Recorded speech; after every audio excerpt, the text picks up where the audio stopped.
प्यारे विद्यार्थियों, आज हम उड़ान कार्य पुस्तिका चरण 3 के अंतर्गत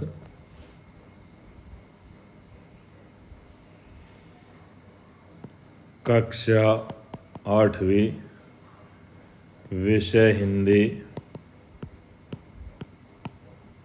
के अध्याय 2 बस की यात्रा का उड़ान कार्य पुस्तिका का कार्य करेंगे। आशा है आपको वीडियो पसंद आएगा। प्यारे विद्यार्थियों, आप अपने चैनल नवजल एजुकेशन शिलारपुर को सब्सक्राइब करें, वीडियो को लाइक करें, शेयर करें तथा कमेंट करें। अब ये गतिविधि 1 है। ये एक गद्यांश दिया गया है। इस गद्यांश के अनुसार हमें प्रश्नों के उत्तर देने हैं।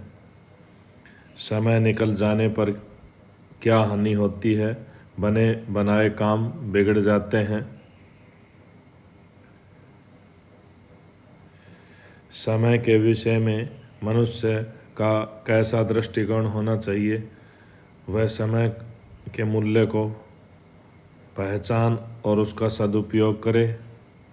हमें अपने जीवन में क्या करते रहना चाहिए? निरंतर कर्म करते रहना चाहिए। उपरोक्त गद्यांश का शीर्षक समय का महत्व है। साधारण व्यक्ति महान कब बनता है? जब वह समय का सदुपयोग करता है। आपके गांव या शहर में आने जाने के कौन कौन से साधन, उनके नाम लिखिए। ऊंट गाड़ी, साइकिल, मोटरसाइकिल, कार और बस। आपको सबसे अच्छी सवारी किसकी लगती है और क्यों? रेलगाड़ी की सबसे अच्छी सवारी लगती है क्योंकि ये सस्ती और आरामदायक एवं सुरक्षित है। क्या आपने कभी रास्ते में किसी राहगीर की मदद की है? यदि हाँ तो कैसे? हाँ, मैंने रास्ते में राहगीर की खाना खिलाकर मदद की क्योंकि वह कुछ मांगने का इशारा कर रहा था। चित्र देखकर पिकनिक पार्टी में क्या क्या हो रहा होगा? पिकनिक पार्टी में एक परिवार के सभी सदस्य बैठे हुए हैं। उन्होंने एक तरबूज काट रखा है और सभी तरबूज को खा रहे हैं। यातायात के साधन। क्या आपने इन साधनों में से किसी साधन से यात्रा की? यदि हाँ तो अपनी यात्रा का अनुभव 4-5 पंक्तियों में लिखें।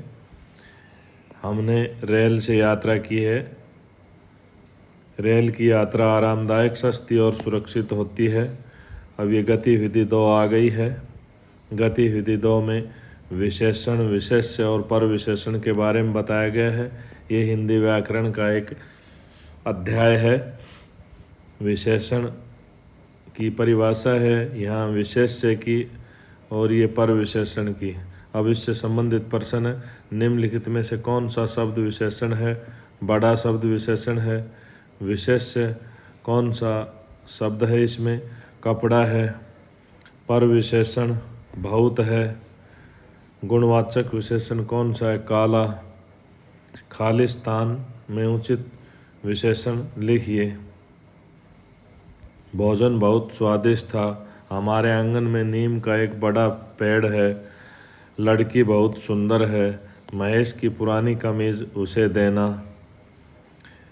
खाली स्थानों पर उपयुक्त विशेषणों का प्रयोग कीजिए।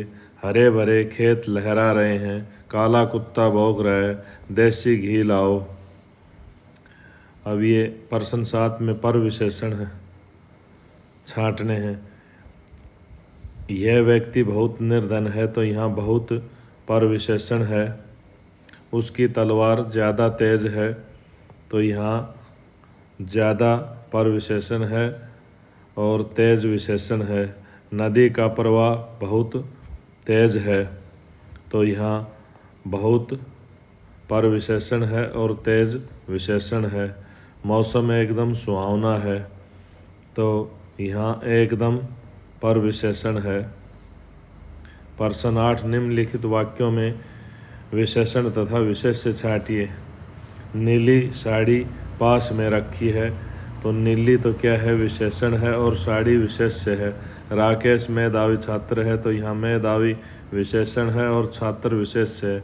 मेरे पास 4 किताबें हैं, तो 4 विशेषण है, किताबें विशेष्य है।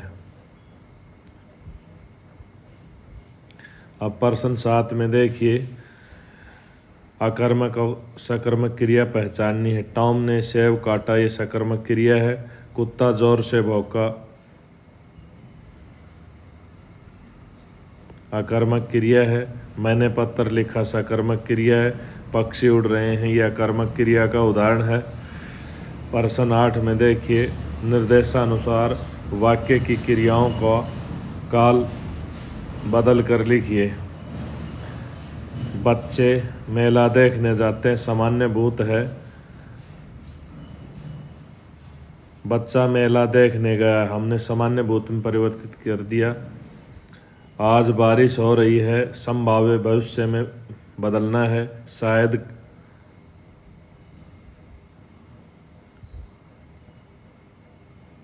आज वर्षा हो, आज वर्षा हो। अब सकर्मक क्रिया और अकर्मक क्रिया। मोहन पुस्तक पढ़ता है, सकर्मक क्रिया का उदाहरण। मोहन पढ़ता है, अकर्मक क्रिया का उदाहरण है। अब देखिए, मोहन प्रतिदिन पढ़ता है, तो यहाँ प्रतिदिन क्या है, क्रिया विशेषण है। जसनीत कौर पढ़ने में होशियार है, तो यहाँ होशियार विशेषण है। वह पेड़ बहुत हरा भरा है, तो यहाँ हरा भरा विशेषण है। अब देखिए प्रश्न 10, क्रिया काल और क्रिया विशेषण के दो वाक्य लिखिए। क्रिया के, राधा खाना बना रही है। अजय क्रिकेट खेल रहा है। काल का, मैं खेल रहा हूँ। अजय दौड़ रहा है। क्रिया विशेषण के, मोहन धीरे धीरे चल रहा है। चित्ता तेज दौड़ रहा है। अब ये प्रश्न 9 देखिए, विशेषण की परिभाषा सहित उसके 4 भेदों के नाम लिखने। जो संज्ञा सर्वनाम की विशेषता प्रकट करे उसे विशेषण कहते हैं। 4 भेद, गुणवाचक, संख्यावाचक, परिमाणवाचक, सार्वनामिक विशेषण। पर विशेषण और विशेष्य में अंतर बताइए। जो विशेषण की विशेषता प्रकट करे उसे पर विशेषण कहते हैं। जैसे मोहन बहुत तेज चलता है, तो यहाँ कैसे चलता है, तेज। और तेज की भी विशेषता प्रकट कर रहा है, बहुत तेज, तो यहाँ बहुत पर विशेषण है। जिन संज्ञा सर्वनाम शब्दों की विशेषता बताई जाती है उसे विशेष्य कहते हैं। जैसे काला घोड़ा, तो यहाँ काला विशेषण हो गया, घोड़ा विशेष्य हो गया। तो घोड़ा की विशेषता बताई जा रही है। घोड़ा क्या है, संज्ञा शब्द है। अब गतिविधि 3 देखिए, यहाँ क्रिया और काल की परिभाषा बताई गई है। क्रिया विशेषण की बताई गई। क्रिया के कितने भेद होते हैं, 2 भेद होते हैं। निम्नलिखित में से सकर्मक क्रिया का उदाहरण कौन सा है। मोहम्मद गफ्फार पत्र लिखता है।